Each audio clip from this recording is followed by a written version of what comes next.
Hello everyone, I am Priyanka. और जो आज की हमारी क्लास रहेगी, इस क्लास में हम हमारी मिसलिनियस एक्सरसाइज के आगे के जो क्वेश्चन है उनको कंटिन्यू करने वाले हैं। ठीक है, तो पिछली क्लास में जो क्वेश्चन हमारे कंप्लीट हो गए थे उसकी लिंक आपको ऊपर मिल जाएगी, डिस्क्रिप्शन बॉक्स है, डिस्क्रिप्शन बॉक्स में जाइए, सारे चैप्टर की प्लेलिस्ट की लिंक मेंशन है, तो वहाँ से आप कोई भी चैप्टर देख सकते हैं। ठीक है, और चैनल को सब्सक्राइब जरूर कर लीजिएगा अगर अभी तक नहीं किया है तो। चलिए स्टार्ट करते हैं। यहाँ पर हम तो क्वेश्चन नंबर 9 हमने लिया है। क्वेश्चन नंबर 9 में क्या बोला जा रहा है, यहाँ पर हमको बोला जा रहा है given a non empty set x. तो यहाँ पर एक सेट दिया है एक्स, नॉन एम्प्टी है, मतलब कोई ना कोई एलिमेंट उसके अंदर है। ठीक है, आगे बोला जा रहा है consider the binary operation star P X cross P X यानी Cartesian product of P X to P X given by A star B equal to A intersection B for all A B in P X where P X is the power set of X. तो जो सारी चीज given है ना वो यहां तक given है, और आगे जो हमको शो करना है वो बोला गया। देखो क्या क्या गिवन है। सबसे पहली चीज तो कि एक्स कोई हमारा एक नॉन एम्प्टी सेट है, नॉन एम्प्टी मतलब कोई ना कोई एलिमेंट इसमें है। ठीक है, और पी एक्स जो है ये पावर सेट है। पावर सेट है मतलब एक्स के जो भी है तो एक्स के जो सबसेट्स हैं वो पी एक्स में आ जाएंगे। तो यहां लिख लेंगे हम सबसेट्स ऑफ एक्स। ठीक, बात समझ में आ गई अपने को। ठीक है, अब आगे ये बोला जा रहा है कि एक बाइनरी ऑपरेशन दिया हुआ है अपना, किस तरीके से, P X cross P X to P X. ठीक है, और इस तरीके से दिया है कि ए star B equal to A intersection B A B in P X. ठीक है, अब आगे बोला जा रहा है शो दैट। अब देखिए जो मैंने दो लाइन खींची हैं तो ये दो चीजें हमसे पूछी हैं, इन दोनों चीजों को हमको शो करना है। तो पहला यहां पर बोला गया है x is the identity element for this operation. तो यहाँ पर ये जो नॉन एम्प्टी सेट अपने को दिया है ना, यहाँ पर बोला गया कि ये जो नॉन एम्प्टी सेट है ये इस ऑपरेशन के लिए आइडेंटिटी एलिमेंट की तरह काम कर रहा है, ये शो करिए। तो आइडेंटिटी एलिमेंट क्या होता है भाई, कि एक एलिमेंट है अपना, इसमें आप कोई भी ऑपरेशन लगा रहे हैं उस एलिमेंट के साथ तो आपको वही का वही एलिमेंट मिलना चाहिए। ठीक है, तो जाके ये जो है ये आपका हो जाता है आइडेंटिटी एलिमेंट। पहले तो अपने को ये चीजें क्लियर होनी चाहिए तभी जाके अपन ये चीज शो कर पाएंगे। ठीक है, तो आइडेंटिटी एलिमेंट के हिसाब से ये होता है। तो अब यहां पर फॉर आइडेंटिटी एलिमेंट,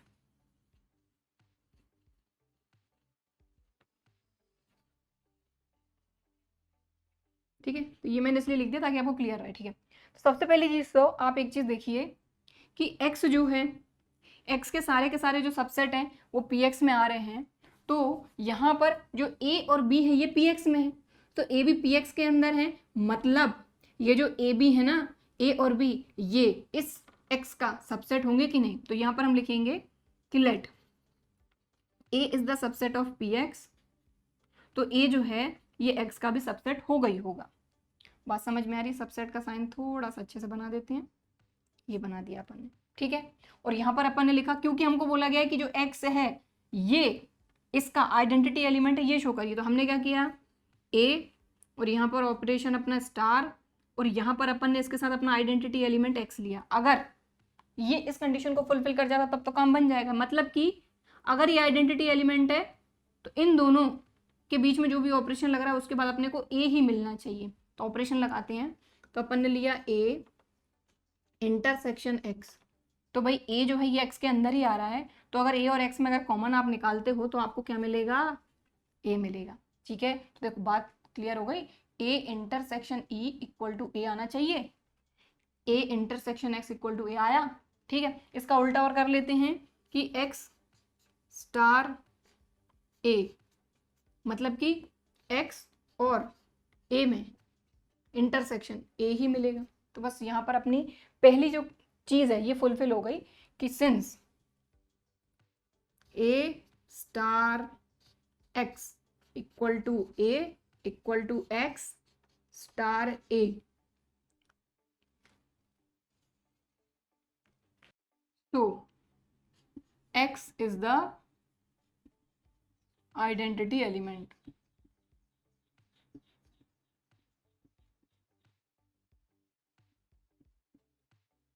और दिस ऑपरेशन,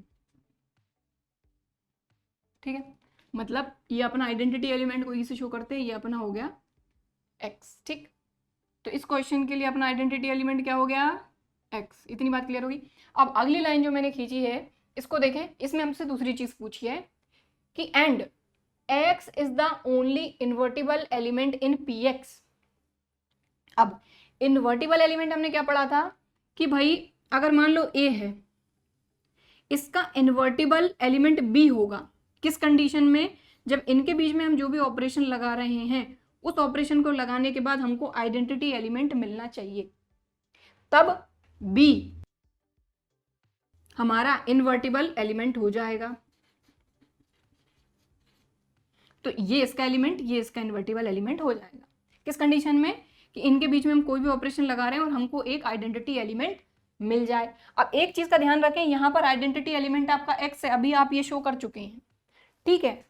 और इसके इक्वल में ये बी स्टार ए बी लिखो, ठीक है। तो बी जो है ये इन्वर्टिबल एलिमेंट कहलाएगा, लेकिन कंडीशन क्या है अपनी कि इसके बाद आपको एक आइडेंटिटी एलिमेंट मिलना चाहिए। अब इसके हिसाब से देखें, नाउ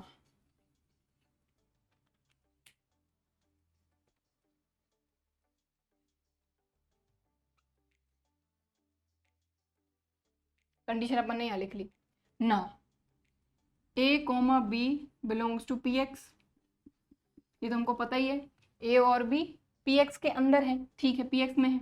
तो a star B equal to A intersection b, ठीक, और बी स्टार ए मतलब बी इंटरसेक्शन ए। ये अपन ने सिर्फ अकेला ये और ये फाइंड किया है, लेकिन ये दोनों किसके इक्वल आने चाहिए, ई के, और ई अपना क्या है, एक्स। तो इफ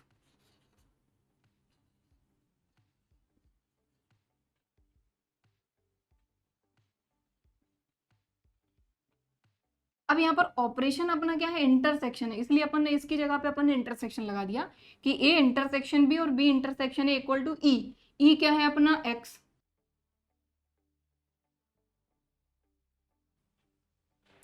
ये आना चाहिए, तभी जाके ये अपना इन्वर्टिबल एलिमेंट होगा ए या बी। लेकिन ये कब हो सकता है, पहली चीज एक एग्जांपल समझते हैं, ये हो कब सकता है।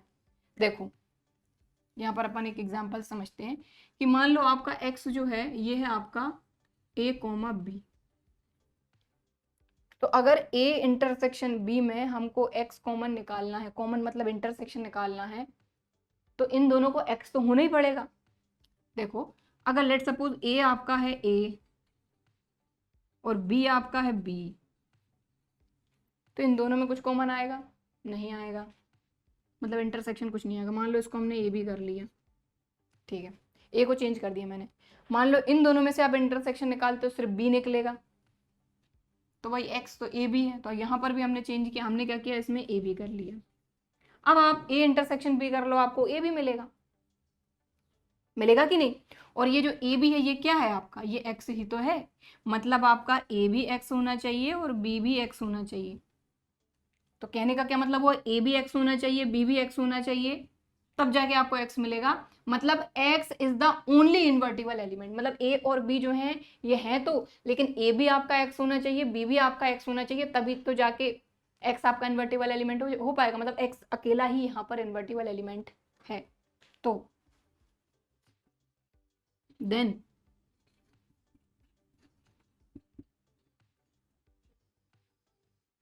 तो अगर ये कंडीशन चाहिए तब a और b x होना चाहिए। तो यहां से हमने ये शो कर दिया कि x is the only invertible element in px।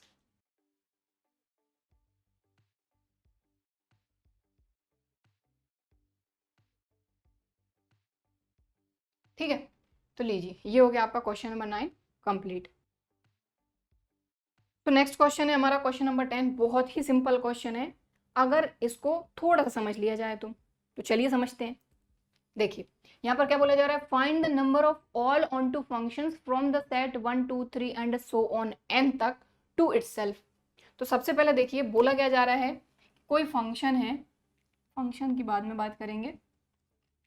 पहले तो हम सपोज करते हैं कि लेट जो ए जो अपने को दिया हुआ है ना जो सेट, वो है 1 2 3 एंड सो ऑन एन तक, ठीक है, ए है। अब हमको बोला जा रहा है कि find the number of all onto functions from the set this to itself, यानी कि ए टू ए हमारा फंक्शन डिफाइन है और यहाँ पर हमको ये बताना है कि number of onto functions कितने हैं, number of onto functions. तो हमको यहाँ पर क्या बोला जा रहा है कि कहने का क्या मतलब, number of onto function पूछा है मतलब फंक्शन ऑन टू है। और यहाँ पर अगर आप ये सेट देखें तो आप देखें 1 से लेके कहाँ तक, n तक है, n दिया है मतलब ये फाइनाइट है। अगर एंड सो ऑन कर देते और छोड़ देते मतलब इन्फिनिटी तक होता, तो इन्फिनिटी नहीं है मतलब n है, n कुछ ना कुछ नंबर होगा, मतलब ये फाइनाइट सेट है। और अगर सेट फाइनाइट है और ऑन टू है तो ये 1 1 होगा ही होगा। अब ऐसा क्यों, देखो हम इस सेट को नहीं ले रहे हैं, हम एक छोटा सेट ले रहे हैं, उससे समझेंगे कि मान लो हमारा एक सेट है ये 1 2 3 और यहाँ पर हमने ले लिया 1 2 3, क्योंकि इसकी मैपिंग इसी से हो रही है। यहाँ पर बोला जा रहा है दिस टू इटसेल्फ, इससे ही हमको मैप करना है, ठीक है। तो यहाँ पर हमसे ये बोला जा रहा है कि फंक्शन ऑन टू है लेकिन number of onto functions कितने हैं। तो देखो सबसे पहली चीज तो कि अगर मान लो ऑन टू है, कहने का मतलब ये है कि यहाँ पर हर एक एलिमेंट की प्री इमेज यहाँ पर होगी, ठीक है। यहाँ पर n है, अपन ने 3 ले लिया, 3 ले लिया, तो मान लो 1 की प्री इमेज 2 है, 2 की इमेज 3 है, 3 की इमेज प्री इमेज 1 है। तो आप यहाँ पर क्लियरली देख पा रहे हैं कि आपका फंक्शन ऑन टू है, क्योंकि जो को डोमेन है उसके सारे के सारे एलिमेंट की प्री इमेज आपको डोमेन में मिल रही है, ठीक है। और यहाँ पर आप देखो हर एक एलिमेंट की एक इमेज है, तो ऑब्वियसली हर एक एलिमेंट की एक ही इमेज रहनी पड़ेगी, क्योंकि इसमें भी 3 ही एलिमेंट है, इसमें भी 3 एलिमेंट है और यहाँ पर भी n एलिमेंट है। तो n एलिमेंट के साथ ही अपन देख रहे हैं, ठीक है। तो इससे आपको समझना चाहिए यहाँ पर कि अगर आपका फंक्शन 1 1 है और फाइनाइट है, देखो सेट में आपके 3 ही एलिमेंट है, यहाँ पर भी 3 है, यहाँ पर भी 3 है, तो फाइनाइट सेट अगर ऑन टू है तो ये 1 1 होगा ही होगा। तो यहाँ पर हम यही लिखेंगे कि since function is finite and onto, then it must be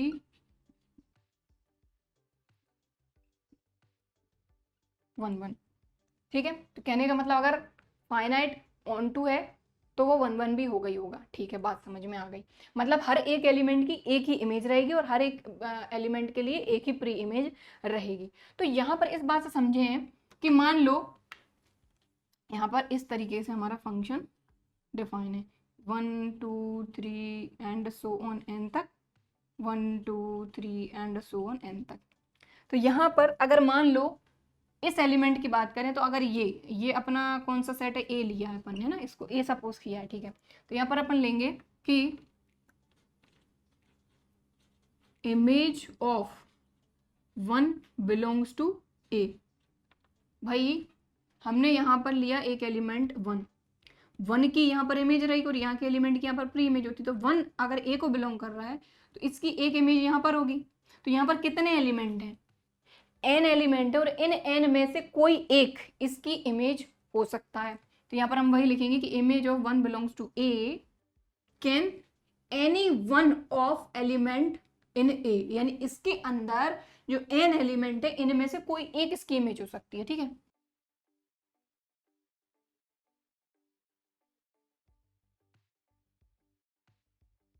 इस 1 की बात करें तो 1 के लिए यहाँ पर टोटल n एलिमेंट है, तो n एलिमेंट में से कोई भी एक इमेज इसकी हो सकती है। इस तरीके से अगर मान लो 2 की बात करें तो 2 belongs to A, image of 2 belongs to A can be any one of the, अब देखो 1 के लिए इनमें से कोई एक इमेज हो गई तो n एलिमेंट में से एक एलिमेंट हट गया तो कितने बचे, n minus 1 element.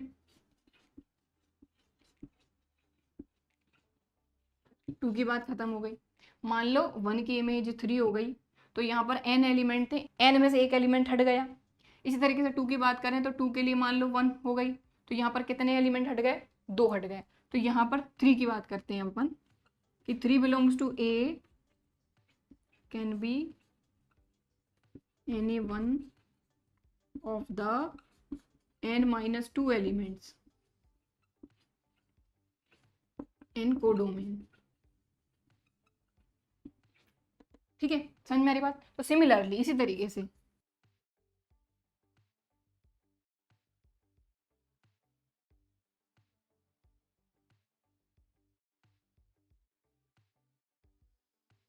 Number of all onto function from a to a, ये क्या हो जाएंगे भाई? n, n-1, n-2 and so on 3, 2, 1। तो ये क्या हो जाएगा आपका फैक्टोरियल n। ठीक है, समझ में आ गई बात? तो बस ये चीज लिखने का ये मकसद है सिर्फ कि भाई एक एलिमेंट की यहाँ पर एक इमेज क्यों होगी, वो हमने छोटे एग्जाम्पल समझ लिया। ठीक है, क्योंकि 1-1 तो है ही, तो 1-1 है तो हर एक एलिमेंट की एक इमेज होगी ना भाई। दो एलिमेंट की एक इमेज थोड़ी होती, वो मैनी वन हो जाएगा, 1-1 तो है ही है। तो 1-1 है तो एक एलिमेंट की एक इमेज होगी। तो भाई मान लो 1 की इमेज ही हो गई, तो यहाँ पर n एलिमेंट में से एक कम हो गया, तो दूसरे के लिए n-1 बचेंगे, तीसरे एलिमेंट के लिए n-2 एलिमेंट बचेंगे। इस तरीके से करते जाएंगे तो आखिरी जो भी एलिमेंट रहेगा उसके लिए एक ही एलिमेंट बचेगा। इस तरीके से फैक्टोरियल n नंबर ऑफ अपने ऑन टू फंक्शंस रहेंगे यहाँ पर। ठीक, तो लीजिए ये हो गया आपका क्वेश्चन नंबर 10 कंप्लीट। तो नेक्स्ट क्वेश्चन, क्वेश्चन नंबर 11, बड़ा ही सिंपल सा क्वेश्चन है। तो सबसे पहले आपको खुद से ट्राई करना है। ठीक है, नहीं बनता है खैर चांस ही नहीं है, आपको ऑब्वियसली बन ही जाएगा बिल्कुल आराम से, कोई दिक्कत नहीं होगी। लेकिन फिर भी कहीं अटकते हैं तो बिल्कुल देख सकते हैं। देखिए यहाँ पर क्या बोला जा रहा है क्वेश्चन में कि लेट एस दिया है ABC, T दिया है 1 2 3, सेट दिए दोनों। ठीक है, फाइंड द एफ इनवर्स, अच्छा, of the following function F from S to T। S to T हमको एफ इनवर्स फाइंड करना है इफ इट एग्जिस्ट, अगर ये एग्जिस्ट कर रहा है तो। ठीक है, तो भाई हमको ये चीज अच्छी तरीके से पता होनी चाहिए कि किसी भी फंक्शन का इनवर्स कब एग्जिस्ट करता है, जब वो फंक्शन 1-1 भी हो और ऑन टू भी हो। अगर कोई फंक्शन 1-1 ऑन टू यानी कि बाइजेक्टिव है तो एफ इनवर्स एग्जिस्ट करेगा, 1-1 ऑन टू नहीं है, बाइजेक्टिव नहीं है, तो एफ इनवर्स एग्जिस्ट नहीं करेगा। ठीक है, तो सबसे पहले देखेंगे कि ये इनवर्स एग्जिस्ट कर रहा है या नहीं। तो देखिए ये फंक्शन है अपना इस तरीके से, एस अपना क्या है ABC, ये एस है अपना, और टी क्या है अपना, क्योंकि S to T फंक्शन अपना डिफाइन है, ये टी है 1 2 3। अब देखें A की इमेज 3 है, B की इमेज 2 है, ठीक है, C की इमेज 1 है। तो हर एक एलिमेंट की एक एक इमेज है यहाँ पर, मतलब ये 1-1 तो है।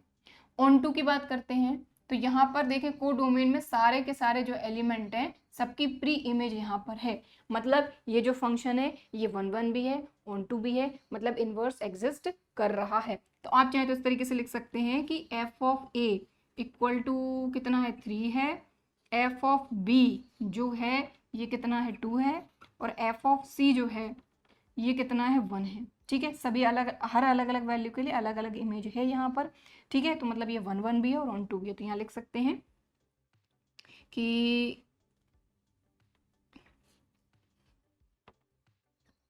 Function is 1-1 and onto, so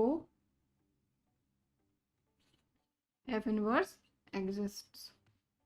अब एफ इनवर्स भी फाइंड करना है तो कुछ नहीं, उल्टा कर दो यहाँ से, f inverse 3 equal to a, f inverse 2 equal to b, f inverse 1 equal to c. लीजिए खत्म। अब आते हैं यहाँ पे सेकंड पे, सेकंड में भी वही एस टू टी ही है, एस टू टी, एस के अंदर वही एलिमेंट है अपने ए बी सी, इसके अंदर है 1 2 3। तो देखो यहाँ पर फंक्शन के हिसाब से देखें ए टू 2, ए की इमेज 2 है, बी की इमेज 1 है, सी की इमेज भी 1 है, तो भाई ये तो मैनी 1 हो गया। ठीक है, तो अगर 1-1 ऑन टू में से कोई एक भी नहीं है तो ये बाइजेक्टिव नहीं है, मतलब इन्वर्टिबल नहीं है।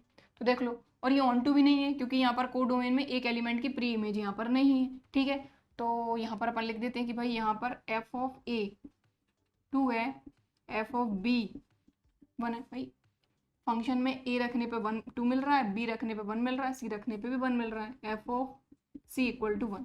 तो यहाँ पर अपन लिखेंगे कि F of B equal to F of C equal to 1, many 1। ठीक है, तो यहाँ लिखेंगे कि since function is not bijective, चाहो तो आप लिख सकते हो कि फंक्शन 1 भी नहीं है, ऑन टू भी नहीं है, मतलब बाइजेक्टिव नहीं है, तो F inverse does not exist. और जब एग्जिस्ट ही नहीं करेगा तो एफ इनवर्स फाइंड कहाँ से करेंगे, तो बात ही खत्म हो गई। ठीक है, तो लीजिए इस तरीके से क्वेश्चन नंबर 11 हो गया है कंप्लीट। सो नेक्स्ट क्वेश्चन है हमारा क्वेश्चन नंबर 12। बहुत बड़ा है, मैंने पूरा नहीं लिखा है, एक एक चीज करते जाएंगे जो जो पूछी है और हम यहाँ पर लिखते जाएंगे। तो देखिए हमको सबसे पहली चीज यहाँ पर बोली गई है, consider the binary operation star R cross R to R and दूसरा ऑपरेशन इस फॉर्म में दिया है ओ। दो ऑपरेशन अपने, एक स्टार से शो कर रहे हैं, एक ओ से शो कर रहे हैं, defined as A star B, यानी इन दोनों के बीच में जो ऑपरेशन है उससे क्या शो हो रहा है, ये मॉडुलस ए माइनस बी और ए ओ बी इक्वल टू ए, यानी कि ये ऑपरेशन इस तरीके से कि जो पहली वैल्यू है वो अपने को देता है और ए बी जो है दोनों ही रियल नंबर को बिलोंग कर रहे हैं। ठीक है, अब सबसे पहली चीज जो पूछी गई है मैंने सिर्फ वही लिखा है। सबसे पहली चीज पूछी गई है, show that star is commutative but not associative, और ये वाला जो दूसरा ऑपरेशन इसके लिए बोला गया कि ये जो है ये एसोसिएटिव है बट नॉट कम्यूटेटिव। तो दो चीजें पूछी हैं, दो चीजें बतानी है, तो एक एक करके बताते हैं। सबसे पहले स्टार के लिए हम देख रहे हैं, ठीक है, तो कम्यूटेटिव एसोसिएटिव दोनों देखना है। तो यहाँ कम्यूटेटिव देखेंगे सबसे पहले, फिर यहाँ एसोसिएटिव। तो जब हमने बाइनरी ऑपरेशन पढ़ा था तब उसके साथ ही हमने एसोसिएटिव, कम्यूटेटिव, ये सारी चीजें पढ़ी थी। ठीक है, तो बस वही सारी चीजें और कुछ एक्स्ट्रा नहीं है। कम्यूटेटिव क्या होता है कि भाई a star B equal to b star a, अगर आ जाता है तो कम्यूटेटिव है। तो चलिए इसमें दिया क्या है बाइनरी ऑपरेशन के हिसाब से कि ए स्टार बी इक्वल टू ये हो जाएगा मॉडुलस ए माइनस बी, और इसके हिसाब से हो जाएगा मॉडुलस बी माइनस ए। तो क्या ये इक्वल होंगे, बिल्कुल हो जाएंगे। कैसे कि देखिए ए माइनस बी ये तो एज इट इज है, ये मॉडुलस लगा रहने दो, इन दोनों में से आप माइनस साइन कॉमन ले लो और इसको लिख लो ए माइनस बी। ठीक, मॉडुलस से बाहर आके भाई ये तो ऑब्वियसली ए माइनस बी ही रहेगा ना, ये मॉडुलस ए माइनस बी रहने दो, और ये मतलब बाहर आके भी ये ए माइनस बी हो जाएगा, ये माइनस बी हो जाएगा। बात समझ में आ रही है? चाहें तो आप इस तरीके से मॉडुलस भी लगा रहने दे सकते हैं। बात समझ में आ गई? तो ये कम्यूटेटिव है। अब एसोसिएटिव की बात करते हैं तो यहाँ पर क्या होता है अपना a star b star c equal to a star b star c. Associative ऐसे होता है जो भी ऑपरेशन हो, जैसे कि यहाँ पर कोई भी ऑपरेशन हो सकता है, प्लस हो सकता है, मल्टीप्लाई हो सकता है, तो जैसे कि ए प्लस बी प्लस सी, ए प्लस बी प्लस सी। ठीक है, इसको चेक करना है। तो सबसे पहले देखो ये ए स्टार एज इट इज, सबसे पहले इस ब्रैकेट को सॉल्व करेंगे तो इसके हिसाब से ये हो जाएगा आपका मॉडुलस बी माइनस सी। ठीक, इक्वल टू यहाँ पे देखें तो ब्रैकेट को सॉल्व किया तो ये हो गया ए माइनस बी, ठीक, और स्टार सी। ठीक, अब इसको आगे सॉल्व करेंगे तो ये हो जाएगा आपका ए माइनस बी माइनस ये मॉडुलस लगा और एक और मॉडुलस लगेगा। देखो इन दोनों के बीच में माइनस लग के मॉडुलस लगाना है ना, यही बोल रहा है। तो पहला एलिमेंट माइनस, दूसरा एलिमेंट और मॉडुलस, इसको देखें तो यहाँ पर भी मॉडुलस लगा के ए माइनस बी माइनस सी। अब अगर आप इसको सॉल्व भी करते हैं तो ये इक्वल नहीं आएंगे। क्यों? क्योंकि देखो ये मॉडुलस लगा रहने दो, ये हो गया ए माइनस, ये ब्रैकेट के ये मॉडुलस से बाहर आएगा तो ये तो बी माइनस सी है, तो ये आ जाएगा B minus C modulus equal to ये क्या हो जाएगा अपना, ये रहेगा A minus B minus C. ठीक, अब इसको अगर आप सॉल्व करते तो ये हो जाएगा a minus b plus c, और ये हो जाएगा आपका a minus B minus c which is not equal. तो भाई जो स्टार है ये कम्यूटेटिव है बट एसोसिएटिव नहीं है।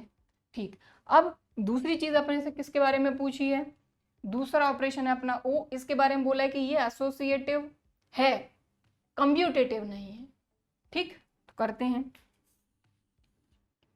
तो देखो आप किसके लिए कर रहे हैं, दूसरा ऑपरेशन है अपना इसके लिए। तो एसोसिएटिव पहले लिखा तो खैर इधर कर लेते हैं, कोई दिक्कत नहीं है। एसोसिएटिव है, कम्यूटेटिव की बोल रहे हैं कि कम्यूटेटिव नहीं है। देखो, तो बात वही है, ऑपरेशन वैसे ही लगना है। तो ये हो जाएगा a o b o c equal to a o b o c, associative ना, ठीक है, उल्टा लिख दिया है बस और कुछ नहीं। तो खैर आपको पता होना चाहिए एसोसिएटिव क्या कम्यूटेटिव क्या, उस हिसाब से हो जाएगा। देखो, तो अब हमको पता है कि इस ऑपरेशन के हिसाब से ए ओ बी इक्वल टू ए, यानी पहला एलिमेंट इसमें आउटपुट में आता है। तो सबसे पहले तो ब्रैकेट को सॉल्व करेंगे, तो ए ओ रहने दो, बी ओ सी में बी आ जाएगा, बी ओ सी में बी आएगा, ठीक। और फिर यहाँ पर ऑपरेशन लगेंगे तो यहाँ पर ए आ जाएगा। यहाँ सॉल्व करते हैं अपन, ए ओ बी में देखें आप तो ए आ जाएगा, और ओ सी तो एज इट इज है, ये एज इट इज है, ए ओ बी में ए आ गया, और इसमें भी क्या आ जाएगा ए। तो आप देखें एसोसिएटिव है, ये कम्यूटेटिव था, एसोसिएटिव नहीं था, ये एसोसिएटिव है। अब कम्यूटेटिव का देख रहे हैं, कम्यूटेटिव के लिए क्या है, कुछ भी नहीं, ए ओ बी और बी ओ ए, अगर ये दोनों इक्वल होते हैं तो कम्यूटेटिव है, ठीक है, ऑर्डर इंटरचेंज हो जाता है। तो ए ओ बी से ए मिल जाएगा, बी ओ ए से बी मिल जाएगा, विच इज नॉट इक्वल, तो कम्यूटेटिव ये नहीं है, ठीक है, क्लियर। तो यहाँ पर हमने पहली चीज यहाँ पर शो कर दी जो यहाँ पर बोली गई थी। क्वेश्चन में और भी आगे कई सारी चीजें बोली गई हैं, उनको भी हम सॉल्व करेंगे। तो पहले वीडियो को पॉज करके इतना नोट कर लीजिए। सो क्वेश्चन में आगे क्या बोला जा रहा है, पहली चीज तो हमने कर ली कि भाई हमारा जो स्टार है ये कम्यूटेटिव है बट एसोसिएटिव नहीं है, और ये जो है ये एसोसिएटिव है और कम्यूटेटिव नहीं है। अब आगे हमको ये बोला जा रहा है, further show that for all A b c belongs to real number a star b o c equal to a star b o a star c, if it is so we say that star distributes over o. तो देखिए यहाँ पर ये हमको show करना है, और यहाँ पर आप क्लियर देख पा रहे हैं कि स्टार को हमने यहाँ पर डिस्ट्रीब्यूट किया। देखो ए स्टार बी फिर ऑपरेशन ओ और ए स्टार सी, अगर ये इक्वल प्रूव हो जाता है मतलब कि स्टार डिस्ट्रीब्यूट्स ओवर ओ, ठीक। तो चलिए करते हैं। तो यहाँ पर देखिए सबसे पहले तो a star as it is रखते हैं हम, बी ओ सी, तो यहाँ पर ए ओ बी में देखो पहला एलिमेंट आ रहा है, तो यहाँ पर बी ओ सी में आ जाएगा बी, और ए स्टार बी मतलब मॉडुलस ए माइनस बी। एलएचएस हमने सॉल्व कर लिया, अब आरएचएस को सॉल्व करते हैं। तो इस ब्रैकेट को सॉल्व करेंगे तो ये आ जाएगा आपका ए माइनस बी, ओ लगा रहने दीजिए, और यहाँ पर आ जाएगा ए माइनस सी, ठीक। और ऑपरेशन ओ के अकॉर्डिंग पहला वाला जो एलिमेंट होता है वो आता है, तो ये आ जाएगा ए माइनस बी।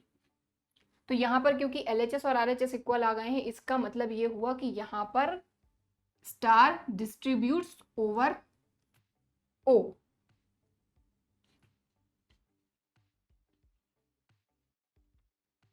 ठीक। तो ये हमको शो करना था, हमने शो कर दिया। और यहाँ पर अपन लिख सकते हैं कि हेंस स्टार, हालांकि ये लिखने की जरूरत नहीं है तो मत लिखिए, होगा LHS इक्वल टू RHS। अब आगे अपने को ये बोला जा रहा है, इस क्वेश्चन में मैंने लिखा नहीं है कि does O distributes over star, आगे क्वेश्चन में है ना, मैं यहाँ लिख रही हूँ does O distributes over star. जैसे स्टार ओ पर डिस्ट्रीब्यूट हो रहा है उसी तरीके से क्या ओ बी पर ओ स्टार पर डिस्ट्रीब्यूट होगा। तो इसका उल्टा करना है कि ए यहाँ स्टार की जगह अपन ने ले लिया ओ, और बी स्टार सी, मतलब क्या ओ स्टार पर डिस्ट्रीब्यूट हो रहा है, तो अपन करके देख लेते हैं। तो यहाँ ए ओ बी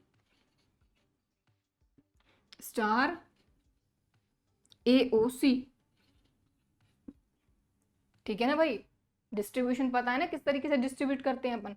तो अब अपने को ये बताना कि क्या ओ स्टार पर डिस्ट्रीब्यूट हो रहा है, अगर ये इक्वल आ जाते हैं तो हो रहा है, नहीं इक्वल आते हैं तो नहीं हो रहा है।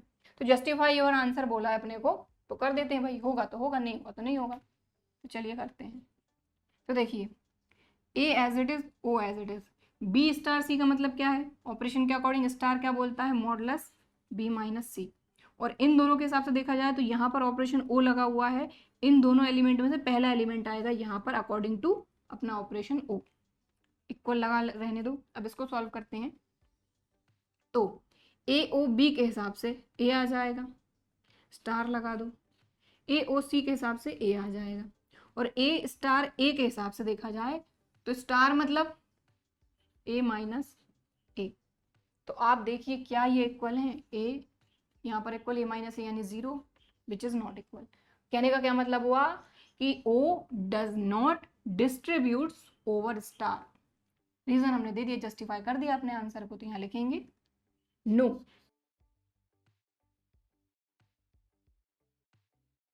ओ डज नॉट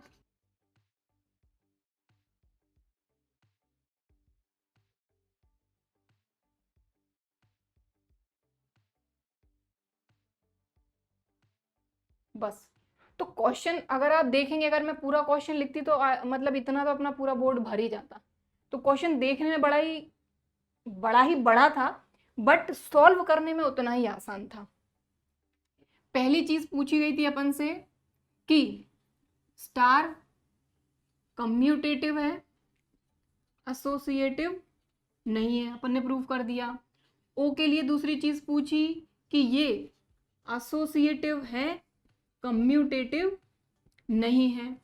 तीसरी चीज तो आपको दिख ही रही है कि अपने को पूछा था कि ए star b o c equal to a star b o a star c, मतलब स्टार ओ पर डिस्ट्रीब्यूट हो रहा है। और फिर हमसे उल्टा पूछा कि क्या ओ डिस्ट्रीब्यूट हो रहा है ओवर स्टार, तो ये नहीं हो रहा था, तो उसको जस्टिफिकेशन भी हमने यहाँ पर दे दिया। ठीक है, क्लियर। तो इस तरीके से क्वेश्चन नंबर 12 अपना हो गया है कंप्लीट। नोट करना है तो आप वीडियो को पॉज करके नोट कर सकते हैं। बाकी भाई आज की क्लास में हम बस इतना ही करेंगे। अभी इस एक्सरसाइज के और भी क्वेश्चन बचे रह गए हैं जिनको हम कंप्लीट करेंगे। अब देखते हैं कंप्लीट होते हैं कि नहीं। ठीक है, तो देखेंगे उनको अगली क्लास में। सो आई होप कि आज की क्लास में हमने जो क्वेश्चन किए हैं आपको अच्छी तरीके से समझ में आए होंगे, वीडियो भी पसंद आया होगा। वीडियो पसंद आया है तो लाइक ज़रूर करना है, लाइक करना नहीं भूलना है। और अगर अभी तक चैनल को सब्सक्राइब नहीं किया तो भाई चैनल को सब्सक्राइब जरूर करिए। चलिए फिर मिलते हैं अगले वीडियो में, तब तक के लिए बाय एंड थैंक यू।